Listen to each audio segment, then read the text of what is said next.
आणि दमानिया मॅडमला मला एवढंच सांगायचंय की तुम्ही बोलत असताना थोडं स्पष्टपणे बोलणं फार महत्वाचं आहे. उगाच अस्पष्ट बोलत असताना कुठल्या तरी कंपनीचं नाव त्या ठिकाणी खराब होत असेल, नाहीतर काही लोकांची चांगली प्रतिष्ठा खराब होत असेल तर हे कोणालाही त्या ठिकाणी पटणार नाही. राजकीय टीका टिप्पणी करत असताना स्पष्ट बोलणं अतिशय महत्वाचं आहे. निलेश मगर व्यक्तिगत त्यांच्याबद्दल तुम्ही बोलत असाल तर त्यांच्याबद्दलच तुम्ही त्या ठिकाणी बोलावं. उगाच दुसऱ्या कंपनीला याच्यामध्ये उडलं जाऊ नये असं आमचं सगळ्यांचं मत आहे.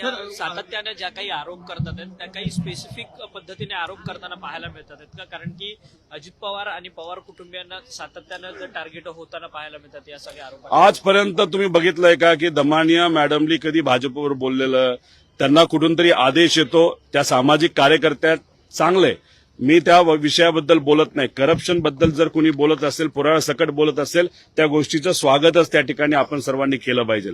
पण फक्त ठराविक पक्षांना टार्गेट करण्यापेक्षा तिन्ही पक्षांना टार्गेट करायला काय हरकत आहे? भाजपकडनं सुद्धा मोठ्या प्रमाणात भ्रष्टाचार हा केला जातोय. मग करत असताना टार्गेट करत असताना तिन्ही पक्षांना तुम्ही टार्गेट का करत नाही?